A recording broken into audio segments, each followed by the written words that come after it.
Il y a les papiers que l'on consomme et que l'on oublie, les papiers des boîtes à lettres, les papiers de l'information et de la désinformation, les papiers ménagers, la publicité, papiers dont on use en quantité et au quotidien et dont on oublie même qu'ils sont papiers. Et puis, il y a le papier, l'autre papier, celui que l'on a envie de toucher, sur lequel on a envie de faire courir sa plume, de caresser d'un pinceau, d'imprimer de belles choses en typographie, taille douce ou lithographie. De ces papiers qu'on a envie de s'approprier pour ne pas les jeter au panier.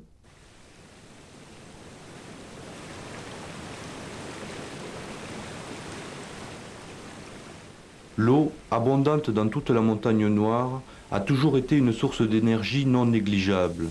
Elle a permis d'actionner des usines, mais bien avant tout type de moulins, bladiers, scie battante, foulons, forges. Aujourd'hui peu rentables et nécessitant un savoir qui s'estompe, ils ont tendance à fermer définitivement leurs portes.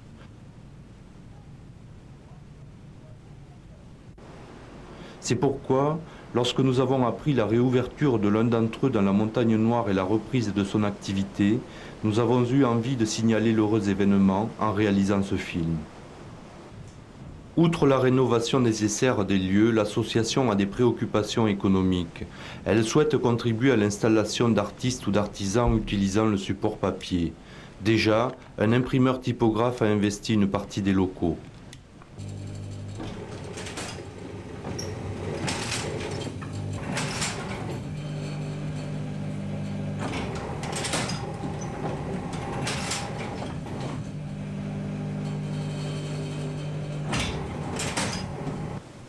C'est en remontant la vallée de la Dure, quelques kilomètres au nord-est de Montaulieu, que se trouve le moulin de Brousse, dans un paysage qui confond le rocher, l'eau et la végétation.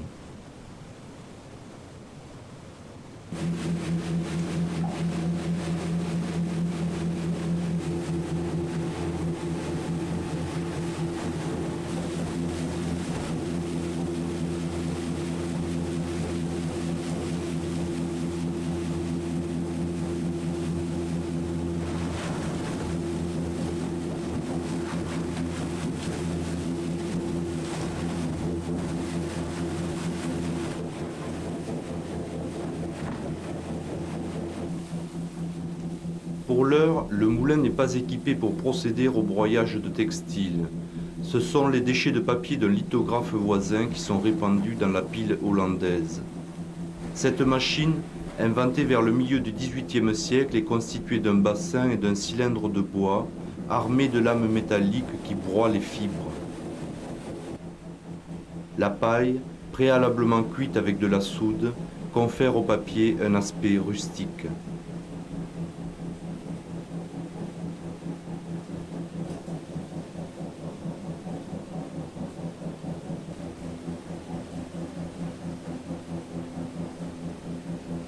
Le cylindre est graduellement resserré et, après 2 ou 3 heures de broyage, la pâte est suffisamment raffinée. On y rajoute de la résine de pin et du sulfate d'albumine pour l'encollage. Le redable remonte les fibres en suspension dans la cuve à ouvrer. La pâte est constituée de 90% d'eau pour 10% de papier.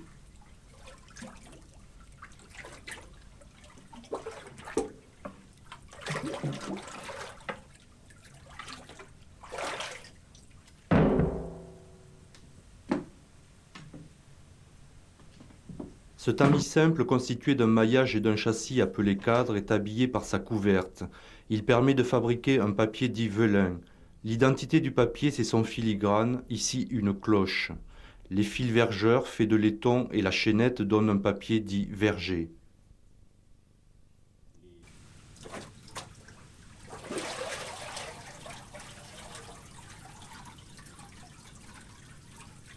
Ce poste de travail est celui de l'ouvreur qui recueille la pâte de façon homogène avant de la laisser s'égoutter.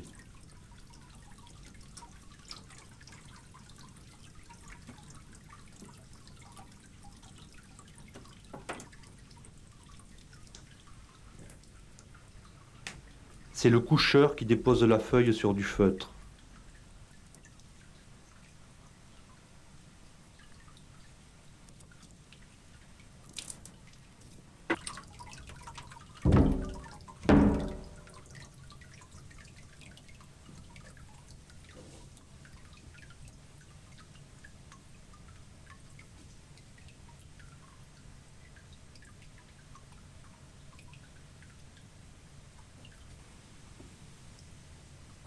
beaucoup d'eau.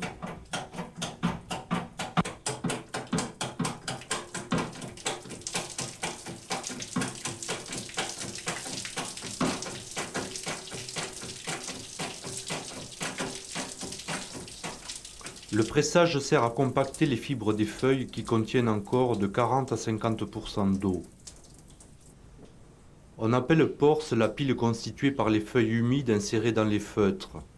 Après l'essorage, l'ensemble est monté au séchoir.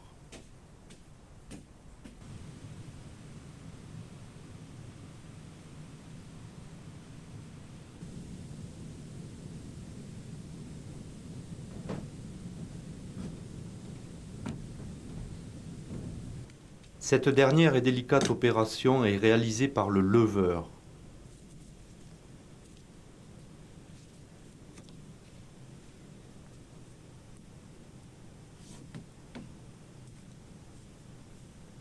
Le temps de séchage des feuilles est fonction de la météo. En été, 2 ou 3 heures suffisent.